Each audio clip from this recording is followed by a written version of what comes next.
Bom dia, meus irmãos. Tudo bem com vocês? Muito bom poder estar aqui. Sempre uma grande responsabilidade. A gente fica muito nervoso, mas graças a Deus que o Senhor possa mesmo falar ao nosso coração. É de Deus que nós precisamos ouvir. Amém? Nós continuamos então a nossa série, sobre Neemias, a história de Neemias. Eu queria te convidar a abrir lá em Neemias capítulo 6. Nós vamos ler todo o capítulo. Hoje nós vamos conversar um pouquinho sobre um líder que discerne, um líder que tem discernimento do Senhor. Amém? Então eu vou ler aqui na NVT. Nós vamos ler do verso 1 até o verso 19.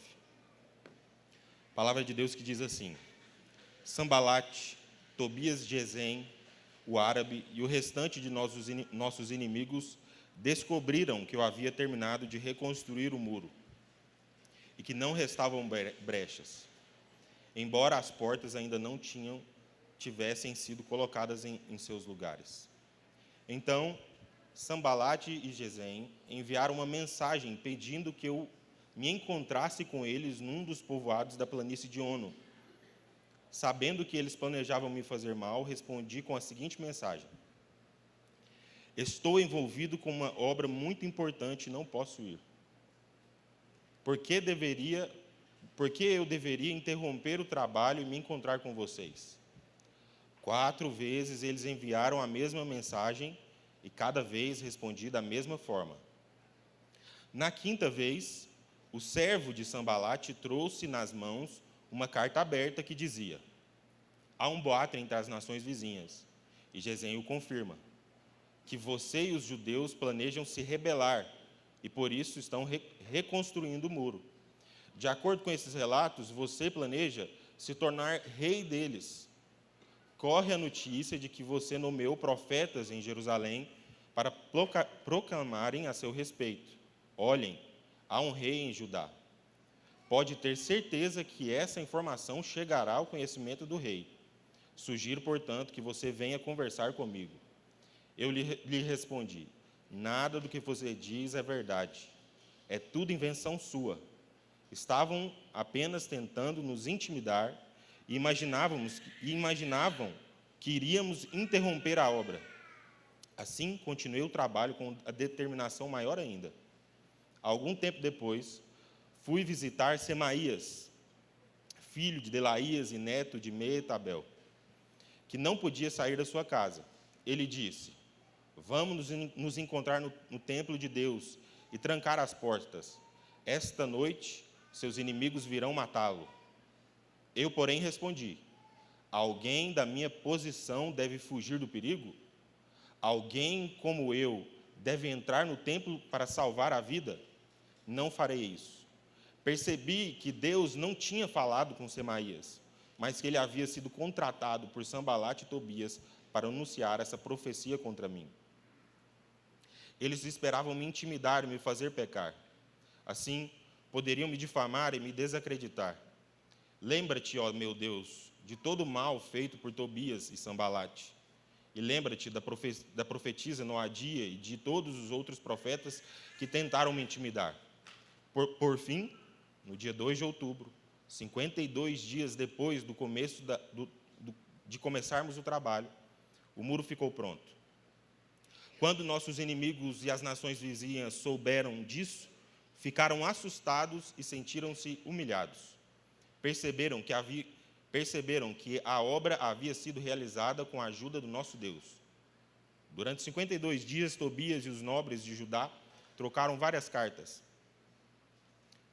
Muitos em Judá haviam jurado lealdade a Tobias, pois seu sogro era Secanias, filho de Ará, e seu filho Joanã era casado com a filha de Mesulão, filho de Berequias.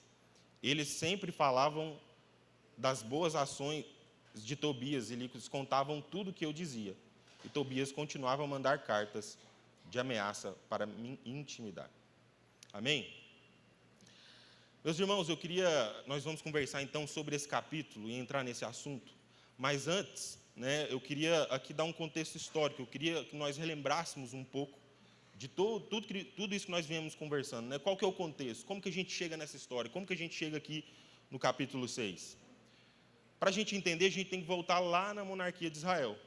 Lá, quando Salomão morre, o reino de Israel ele é dividido entre o reino do norte e o reino do sul.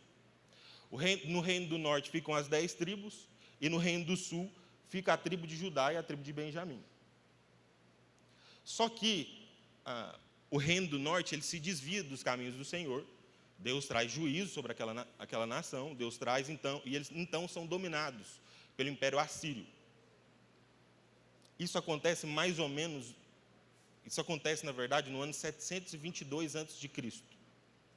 Da mesma maneira, o reino do sul também se desvia dos caminhos do Senhor. E aí então eles são dominados pelo Império Babilônico. O Império Babilônico ele domina toda aquela região, né? Ele com seus exércitos, né? Ele domina toda a região. Só que esse domínio, né? essa conquista do povo de Israel, ela é feita em 3 partes pelo Império Babilônico. A primeira parte é quando Daniel e outros jovens que nós conhecemos a história são levados. Só que nessa tentativa de conquista até chegar em Jerusalém, eles não conseguem realmente invadir Jerusalém e dominar por completo o reino, né? Então, essa invasão ela é mal sucedida. Isso acontece por 2 vezes, no ano 605 a.C. e no ano 597. Por 2 vezes eles tentam dominar até Jerusalém por completo aquela região, só que as muralhas resistem, aquele povo resiste. É interessante porque essa resistência, quando nós vamos ver, eles usam uma tática para dominar aquele povo, que é sitiar. Isso é uma tática militar de guerra. Você contorna toda a região que você quer dominar, e ali você corta todos os recursos que podem chegar naquela localidade, para que lá eles fiquem cada vez mais passando dificuldade, fome, miséria, até o ponto que não se aguenta mais, e eles abrem as portas. Então, eles podem invadir e ali vencer os seus inimigos. Só que por 2 vezes isso não acontece, por mais que eles tentem. A coisa em Jerusalém ela fica tão complexa, tão ruim, realmente a falta, a miséria, ela é tamanha que a Bíblia diz alguns detalhes, e um deles é que as mães começaram a se alimentar dos corpos dos filhos mortos, pela fome, que já não aguentava mais. Só que na terceira vez que essa tática é colocada, na terceira vez que agora Nabucodonosor enfrenta, né, o reino de Israel, ele vence, ele consegue destruir, entrar na cidade, e nesse dia, isso acontece em 586, nesse dia ele não deixa pedra sobre pedra, ele destrói o muro, destrói os palácios, destrói o templo, saqueia o templo. A Bíblia diz que todos os palácios, não sobra nenhum palácio, tudo é destruído. Toda a cidade, então, todo o reino de Israel está no chão. Especificamente, Jerusalém está queimada, saqueada e derrubada. Nabucodonosor, ele é aquela figura que, quando nós lemos lá na Bíblia também, que Deus também trata Nabucodonosor. Nabucodonosor sai como uma fera no campo, ele vive como um animal, suas unhas crescem, ele tem como um pelo de animal, mas lá no meio do campo, ele lembra de que Deus existe, realmente Deus traz arrependimento sobre a vida daquele homem, inclusive o seu reino é restaurado, ele volta para o trono. Só que depois vem Beltesazar. Beltesazar, ele é quem pega os utensílios do templo e faz uma festa. E nessa festa é onde é escrito na parede que ele tinha sido encontrado em falta. Ele foi colocado na balança e tinha sido encontrado em falta, e hoje viria juízo sobre a vida dele, sobre o reino dele. Naquele mesmo dia, Ciro está invadindo o reino da Babilônia. Ciro, que agora representa o Império Persa. Naquele mesmo dia, Babilônia cai. Então, o povo fica exilado por 70 anos, e nesse interim, Babilônia cai. E agora, quem domina aquela região, quem domina, portanto, a Babilônia, e, portanto, todos os terrenos que a Babilônia dominava, agora é o Império Persa. Só que o Império Persa, é importante porque tem uma diferença aqui. A Babilônia, ela tinha uma tática de guerra. Qual que era a tática de guerra? Eu tiro os principais do local, eu tiro os locais, aqueles que estão na região, e trago eles para a minha cultura, para a minha cidade. Eu trago eles para eles absorverem a minha cultura, para eles viverem e perderem sua identidade e começar a replicar a cultura agora do meu reino. Só que a filosofia do Império Persa ela é diferente. Eu domino o povo no próprio território do povo. E Deus, instruído por Deus, o rei agora libera o povo para voltar para a terra agora. Aqueles que estavam em cativeiro começam a voltar. Esse retorno ele acontece também em 3 etapas. A primeira etapa é liderada por Zorobabel. O objetivo é a reconstrução do templo. Isso acontece mais ou menos em, as datas que a gente entende aí pela história, é 538 a.C. Isso é cerca de 48 anos, mais ou menos, depois da destruição de Jerusalém. A segunda onda, ela acontece por meio de Esdras, já 128 anos depois. Esdras é quem lidera, e ele é um doutor da lei, um escriba, ele tenta resgatar a identidade e resgatar o povo de Deus para que eles voltem realmente a entender, obedecer e viver a lei do Senhor. E por último, a gente chega aqui em Neemias, que acontece mais ou menos em 445 a.C. Neemias chega para reconstruir o muro. Ele encontra o muro. É interessante, irmãos, que do dia que foi destruído até o dia que Neemias chega, são 140 anos. Mesmo depois da volta do povo, que o povo começa a voltar para a região de Jerusalém, os muros ainda estão no chão, a cidade está em ruínas.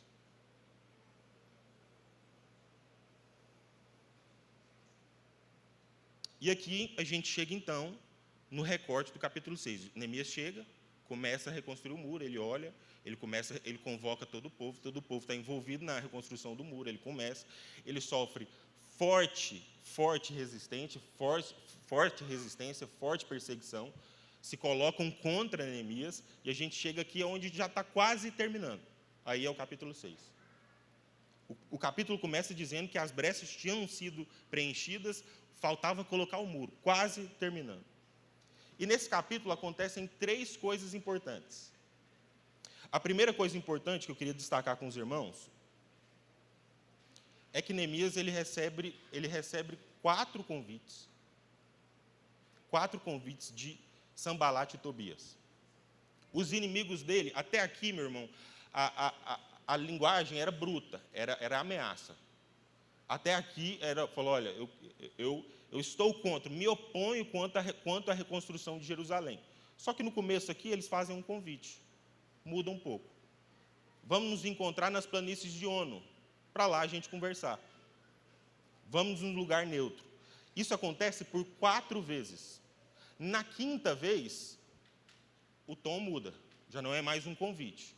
Chega agora uma mensagem do próprio servo de Sanbalat, com uma carta aberta.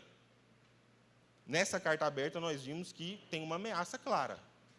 A ameaça é: vocês estão dizendo por aí, há quem confirme, que na verdade o interesse de vocês é que se rebelar contra o Império Persa, parar de pagar tributos, que Neemias vai se tornar rei entre vocês.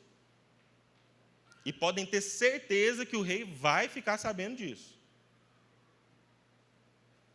Depois disso, há uma outra coisa importante que acontece. Neemias, ele vai até a casa de um profeta. Na casa do profeta, vem palavra sobre ele. Fala assim, olha, hoje mesmo seus inimigos vão tentar te matar. Vamos nos encontrar no templo, lá a gente se esconde, protege nossa vida, se tranca. Só que quando Neemias vê essa palavra, ele tem discernimento do Senhor, e entende que aquele não era o lugar dele. E ele diz, fala, olha, poderia alguém da minha posição fugir do perigo? Ele entende que não é o lugar dele. E não vai para o templo. E ele discerne que aquele profeta, na verdade, tinha sido contratado por Sanbalat e Tobias. A terceira coisa que acontece é que 52 dias depois, o muro é concluído. 52 dias depois da chegada de Neemias, do começo das obras, o muro é concluído. Finalmente, toda a obra ela é feita. Aquele empreendimento, aqui no capítulo 6, ele é terminado. E aí, meus irmãos, eu queria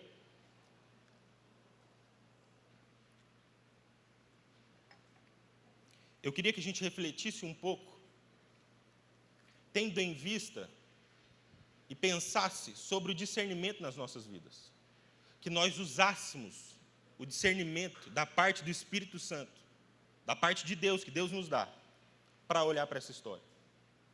E eu queria que, rapidamente, eu fazer 3 perguntas aqui. Essas 3 perguntas, elas são para nos provocar, é para nós pensarmos. São três provocações.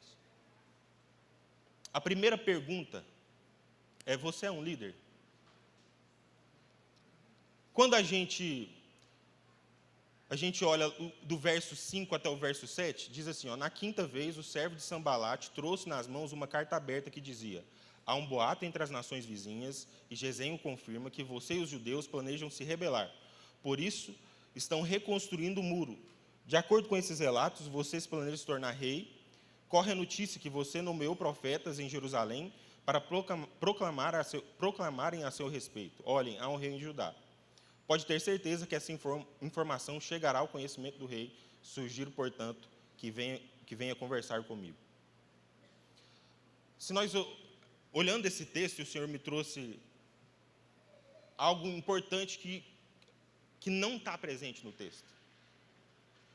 Deus me fez olhar para aquilo que não está presente no texto. Porque quando nós olhamos um pouco para a história, naquela época, as autoridades que mandavam cartas umas para as outras, elas mandavam essas cartas seladas, vinha o selo daquela autoridade. O objetivo, como aquilo demorava muitos dias, você mandava para o mensageiro ia até a pessoa, entregava para a pessoa, passava por muitas mãos. Como o intuito é que a autoridade que está recebendo, a pessoa que está recebendo, tenha a certeza de que aquilo veio daquela autoridade. Ninguém reescreveu, ninguém escreveu por cima, tem o selo, está lacrado. Por 4 vezes essa mensagem chega nessa natureza. Só que na quinta vez é diferente. Agora a Bíblia descreve que quem vai é o servo de Sambalate. É para todo mundo saber que quem está mandando é Sambalate. Só que essa carta ela não é uma carta lacrada, é uma carta aberta. Quem quiser ler, quero que todos saibam o conteúdo que está aqui. Essa ameaça, a primeiro olhar, a gente olha e é sobre Neemias. E essa é uma ameaça, irmãos, que tem fundamento. Essa é uma ameaça direta. O que está em risco ali para Neemias é tudo. Inclusive, se nós formos a alguns capítulos anteriores, inclusive na história de Esdras, quando Zorobabel e Esdras tentam reconstruir, o mesmo argumento é levado diante do rei da Pérsia. Fala: olha, esse povo está tentando se rebelar contra você. E naquele momento dá certo. Ele fala: não, então há um embargo, para essa obra. Aqui é o mesmo argumento, contra Neemias. Dizendo que ele tinha um interesse pessoal, dizendo que todos aqueles ali, na verdade, queriam se rebelar, parar de pagar tributo, parar de sofrer, e finalmente reconquistar o reino. A Bíblia vai dizer que quem está envolvido naquela obra são todos, desde do sacerdote, desde o rico, desde o pobre, desde a mulher, desde a criança, todos estão envolvidos naquela obra, porque todos se beneficiariam. O intuito é que fosse reconstruído aquilo que estava destruído. Todos seriam abençoados pelo movimento de Neemias. Só que quando a ameaça chega, ninguém faz nada. Chega a ameaça que se aquilo chega nos ouvidos do rei da Pérsia, e por algum motivo ele desconfia um pouco de Neemias, Neemias não perderia só seus bens, ele não seria rebaixado, ele perderia a cabeça. Todos ali, toda aquela reconstrução, tudo aquilo que estava acontecendo no meio do povo acabaria, destruiria de novo. O rei não permitiria que um lugar dominado se rebelasse contra ele. Aquilo atinge diretamente Neemias, mas atinge diretamente a todos ali. Lá tem nobres, lá tem sacerdotes, todos estão vendo aquilo, e ninguém faz nada. A pergunta é se você é um líder, porque se nós olhamos para o mundo hoje, nós olhamos para o nosso país, quantas ameaças, irmãos?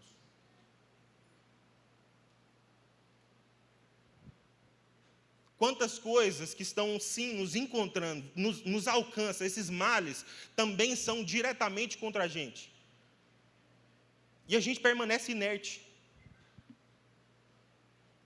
A gente se coloca num lugar de conforto e, de alguma maneira, parece que aquilo não tem a ver com a gente. A gente olha alguém falando mentira. Quando a carta fala assim, ó, foi levantado profetas para falar sobre Neemias. Todo mundo sabia que isso não tinha acontecido. Ninguém sai em defesa de Neemias.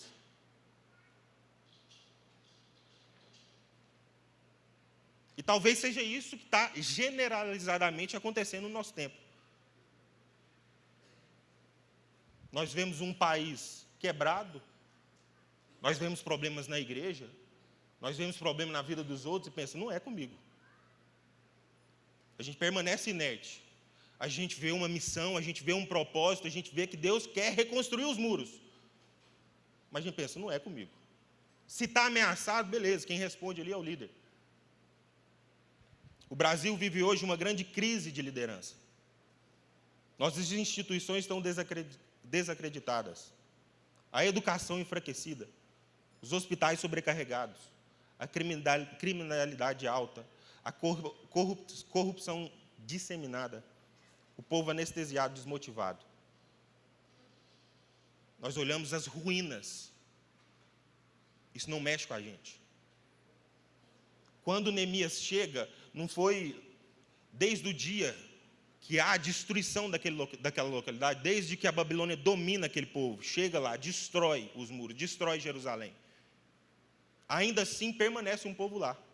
Durante os 70 anos há um povo exilado e ainda há israelitas lá. Quando Neemias chega, já há mais de 70 anos que o povo já começou a voltar para Jerusalém. O povo já começou a voltar para o reino.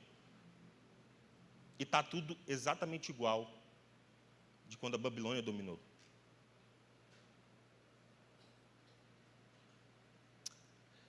Eu acredito, irmãos, que nós precisamos entender, discernir quem nós somos.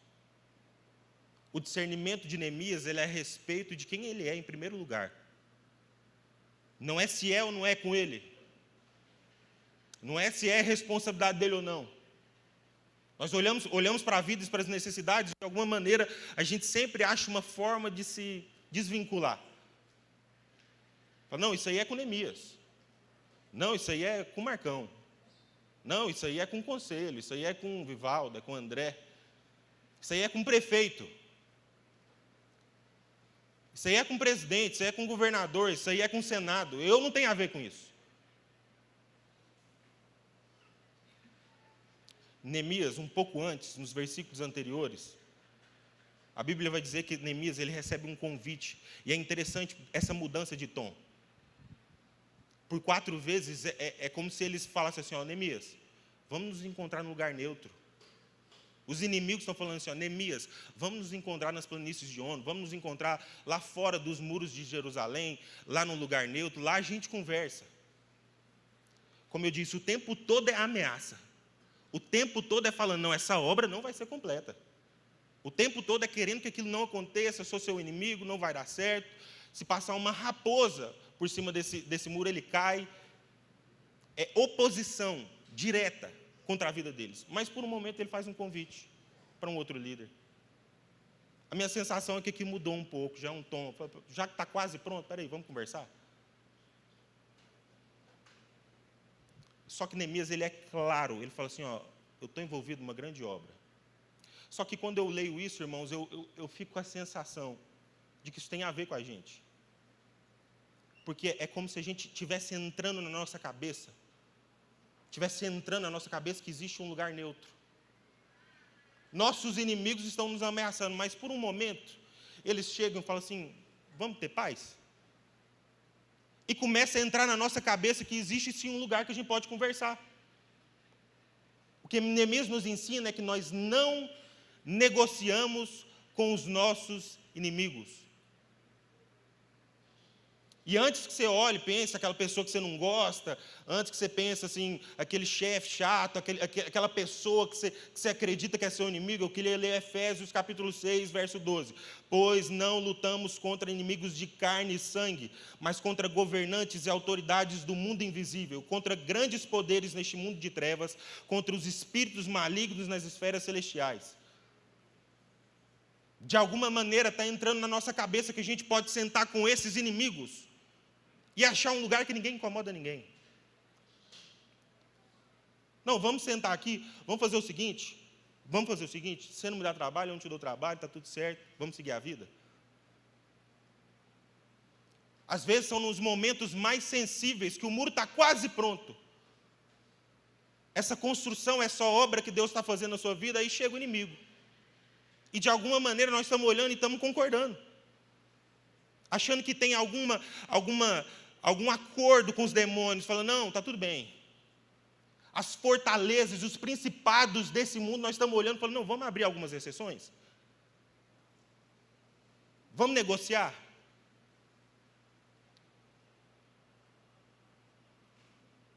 Aí eu pergunto, meu irmão, você é um líder?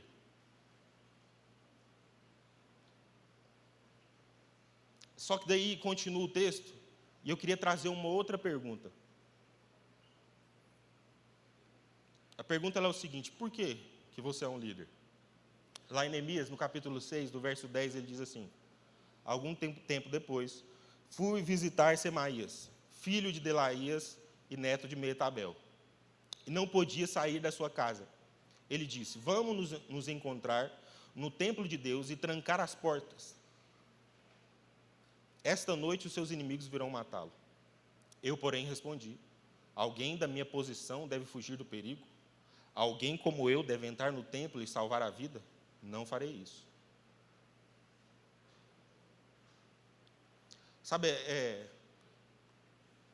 interessante, porque essa primeira pergunta, essa palavra que aparentemente vem da parte de Deus, quando ele está lá, sentado, ouvindo o que na cabeça dele, o que naquele lugar deveria ser palavra de Deus.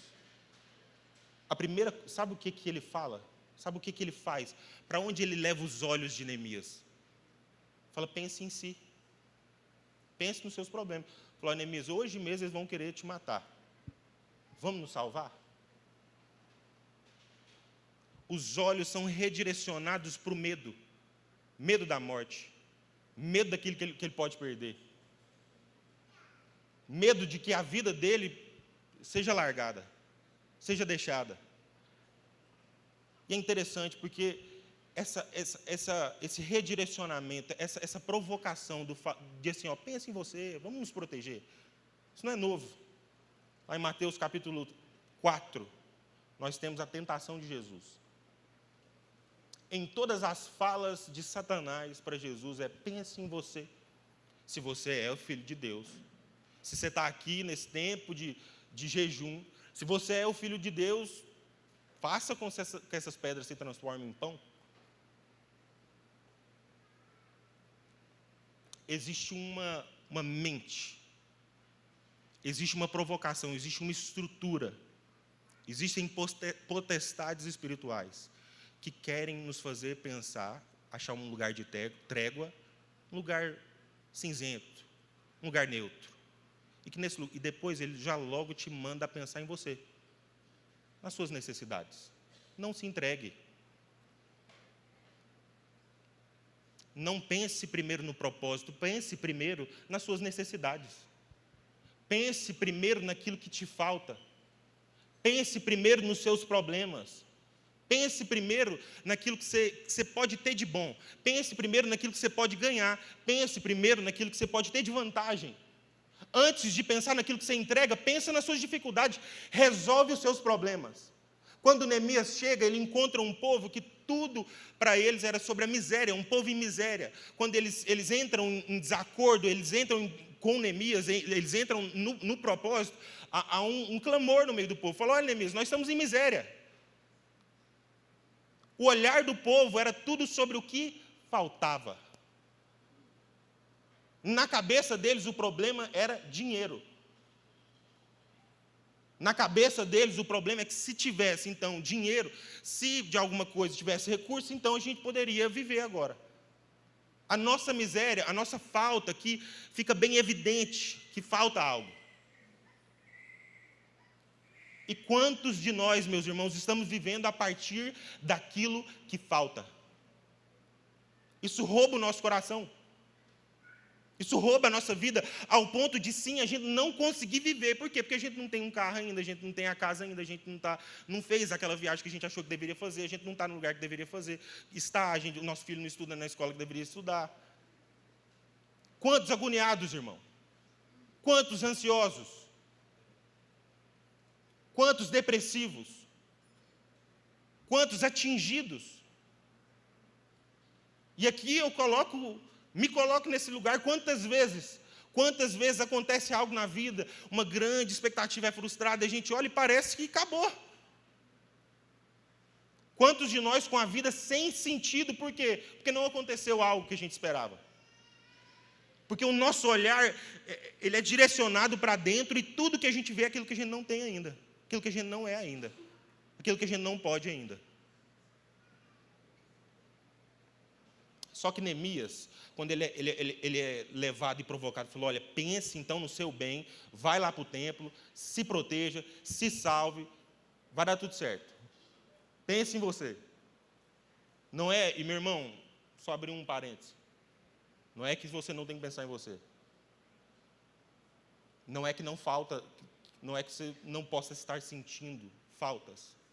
Não é que não há sofrimento na vida, mas tem bom ânimo. Que o Senhor venceu o mundo e nós venceremos também. Quando Neemias é provocado, ele rapidamente, a primeira resposta dele não é sobre o que ele poderia perder, é sobre quem ele é. Ele falou, poderia alguém como eu fugir do perigo? Alguém da minha posição? Meus irmãos, eu confesso que eu não sei se eu falaria essa frase. Se eu fosse apertado, se eu fosse provocado, eu exatamente no bate-pronto, eu falo assim, eu fugir do perigo? Jamais.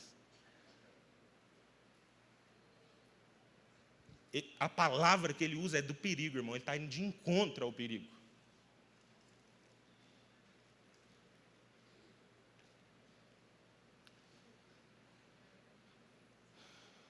Neemias, ele é uma voz. Todo o livro de Neemias, de Esdras, toda a obra que o Senhor está fazendo naquele lugar, o grande problema, e aquilo é uma voz profética para essa crise, para esse problema que existe, que é um confronto. É um confronto específico sobre aquela mornidão do povo.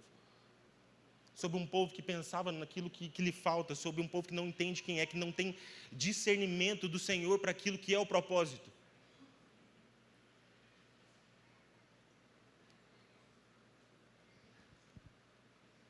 Quando, em todas essas três etapas, há uma semelhança entre as dificuldades que Zorobabel, Esdras e Neemias enfrentam. Nesse processo de retorno do povo e de reconstrução do templo, do muro, da cidade, do reino de Judá, todos enfrentam mais ou menos uma mesma dificuldade. Por quê? Porque eles encontram um povo que está ocupado com as coisas da vida. Quando ele vai falar assim, mas cadê o sacerdote do templo? Está lá, no campo, pensando nas dificuldades dele, pensando no terreno dele. Quando ele vai encontrar o povo está se casando com outras pessoas, fora do reino de Israel. Por quê? Porque ele está lá pensando, cuidando da vida dele, dos problemas dele. Neemias anda pelo lugar e vê que perto do muro o povo está trabalhando no sábado, cuidando dos problemas deles. O problema é a gente olhar para a vida e não é a gente olhar para aquilo que nos falta, para as dificuldades, para aquilo que sim, são os nossos desafios que a gente tem que vencer. O problema é que a gente deixou o propósito de lado. O problema é que ficou pelo caminho aquilo que deveria ser a nossa vocação. O problema não é ter um campo. O problema é que o profeta, o sacerdote, devia estar no templo. Havia um propósito sobre a vida daquele povo. Deus tinha uma direção e nunca deixou de ter uma direção para toda aquela nação. Às vezes nós estamos ocupados com as coisas da vida. E tudo bem. Mas aonde está o propósito? Aonde está a nossa natureza? Então a gente tem a crise, se é líder, se não é, se é comigo, se não é. Mas a pergunta é, meu irmão, aonde está aquilo que Deus nos direcionou? Deus já falou. Deus já mostrou. Nós somos líderes, meus irmãos, porque nós não sabemos fazer outra coisa.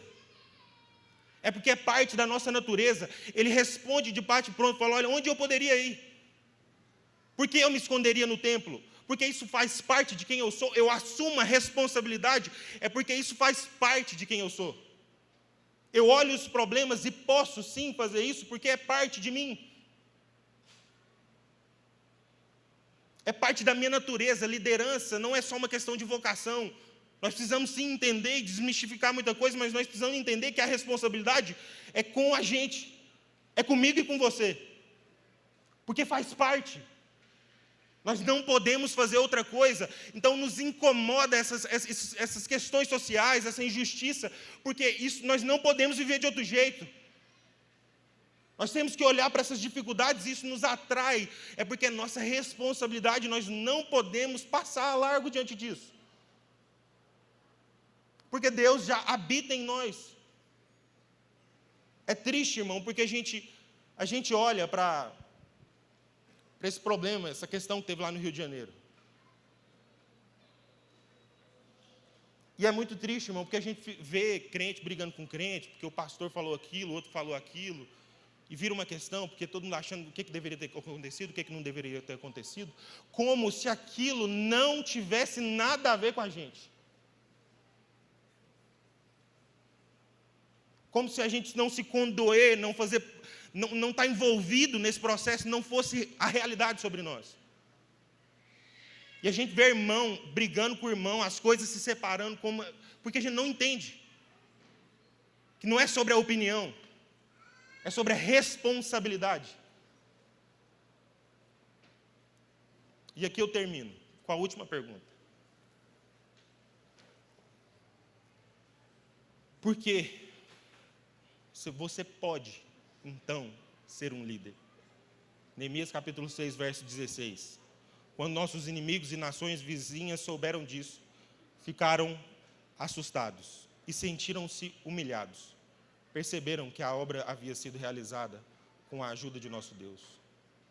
Temos que lembrar do fato inegável que todos podem ver. Está lá. Está firme e de pé. O muro foi reconstruído. Em 52 dias, a vergonha de 142 anos foi superada. Todos viram que não tinha outra explicação senão essa, que Deus os tinha ajudado nessa tarefa. A verdade é que Deus já entregou o seu Filho e reconstruiu aquilo que estava em ruínas. E agora é a nossa vez. Podemos também botar tudo em risco, como Neemias. Porque temos o Senhor. E porque temos o Senhor, temos tudo que precisamos. Nós podemos ser líderes porque não há outra coisa a se fazer. Nós podemos ser porque o Senhor nos encontrou. Nós podemos ser porque o nosso verdadeiro problema foi resolvido. Nós podemos ser porque os muros estão reconstruídos, irmão.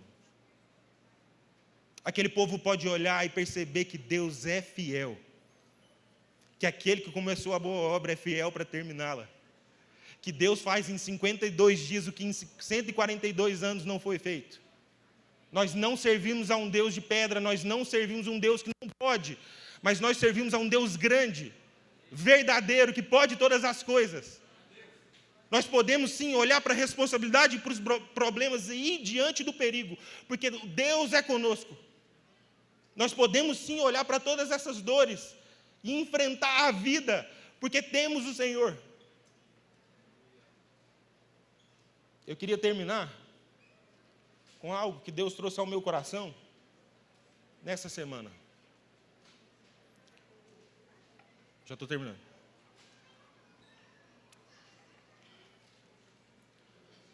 Ele me trouxe uma imagem. A imagem, e ele me fez lembrar me trouxe de novo, mais uma vez, a imagem de Jesus na cruz. Quando Jesus está na cruz, várias frases são ditas, inclusive o César trouxe várias palavras sobre isso é muito bom. Só que uma das frases que ele diz é Eloi, Eloi, lama sabachthani. Deus meu, por que me abandonaste? Só que nesses momentos parece que vem algo diferente da parte de Deus. É quando a gente lê a Bíblia, em alguns momentos, parece que Deus, ele dá um contorno diferente, ele dá uma profundidade diferente da palavra dele. Porque é como se caísse uma ficha. É como se viesse algo óbvio que está ali, mas cai a ficha. Quando Jesus diz isso, meus irmãos, é porque ele está dizendo, o que Jesus está falando? É verdade. Quando Jesus está lá na cruz, ele diz, Deus meu, por que me abandonaste? Ele enche o peito, e ele diz que Deus tinha o abandonado, e é verdade. Jesus, não saía mentira da boca de Jesus, mas é verdade, aquilo é real. Só que, aí a gente começa a perceber as profundidades que na verdade, quando Deus diz isso, quando Jesus diz isso, Ele é o único que pode falar isso, encher o peito e dizer a verdade. Nenhum de nós pode gritar essas palavras e dizer a verdade como Jesus disse. Parece que Jesus, quando está falando isso, Ele está expressando um sentimento que muitas vezes é comum para mim e para você. Que a gente vai olhar para a vida, olhar para as dificuldades, e a sensação ela é muito clara. É como se Deus tivesse nos abandonado. Quantas vezes, irmãos, eu mesmo olhei para a vida, pensei, é claro, parece óbvio, é uma sensação viva no coração. Falei, até Deus me deixou. Parece que ele expressa ele traduz esse sentimento. Quantos de nós, talvez, pensamos exatamente isso, diante de um desafio que parece assim, uma muralha gigante para ser reconstruída. A gente é tomado pelo medo, a gente é tomado por essa sensação de abandono. Deus nos deixou. Só que quando nós vemos essa palavra e vemos Jesus passando por isso, nós precisamos entender que é só Ele que estava falando a verdade. Ainda que fosse esse o sentimento do nosso coração, Deus jamais nos abandona. Salmo 139, aqui eu termino com esses versículos. Salmo 139, verso 7 a 12. É impossível escapar do teu espírito. Não há como fugir da tua presença. Suba aos céus, lá estás. Desço ao mundo dos mortos, lá estás também. Se eu tomar as asas do amanhecer e se habitar do outro lado do oceano, mesmo ali tua mão me guiará. E tua força me sustentará. Eu poderia pedir à escuridão que me escondesse, a luz ao meu redor que se tornasse noite. Mas nem mesmo a escuridão pode me esconder de ti. Isaías capítulo 49, verso 15 e 16. Pode uma mãe se esquecer do filho que ainda mama? Pode deixar de sentir o amor pelo filho que deu à luz? Mesmo que isso fosse possível, eu não me esqueceria de vocês. Vejam, eu escrevi seu nome na palma das minhas mãos. Seus muros em ruínas estão sempre em minha mente. Romanos 8, capítulo 35, verso 39. O que nos separará do amor de Cristo? Serão as aflições ou calamidades? Perseguições ou fome? Miséria, perigo ou ameaças de morte? Como dizem as Escrituras, por causa de ti enfrentamos a morte todos os dias, são como ovelhas levadas ao matadouro. Mas apesar de tudo isso, somos mais do que vencedores por meio daquele que nos amou. Estou convencido de que nem a morte, nem a vida, nem os anjos, nem demônios, nem o que existe hoje, nem o que virá no futuro, nem poderes, nem alturas, nem profundidade, nada em toda a criação jamais poderá nos separar do amor de Deus revelado em Cristo Jesus, nosso Senhor. Pai, obrigado, Pai. Obrigado por essa manhã tão especial. Obrigado por esse momento de ceia, que nos lembra de novo, Pai, do sacrifício de Cristo por nós, que nos reconstituiu, que nos refez, que nos reformou, que como aquele muro, Jesus, Senhor, nós fomos refeitos. Cristo foi entregue, Cristo se sacrificou. Nosso maior e único líder nos ensinou o que é a liderança. E é por causa dele que nós podemos seguir. É por causa dele que nós podemos abraçar, é por causa dele que nós podemos viver, é por causa dele que nós podemos assumir, é por causa dele que nós podemos ver o perigo e ir adiante. É por causa dele que, ainda que seja a morte que nos espera, não temeremos mal algum. É por causa dele que começou a boa obra, nós cremos que ele é fiel para terminá-la. Nos ajuda, Jesus. Nos ajuda, Jesus, a não ter medo. Nos ajuda, Jesus, a não nos perdermos em quem somos, mas termos discernimento do Espírito Santo para qual é o lugar que nós devemos ir, quem nós devemos amar, Pai, em nome de Jesus. Amém.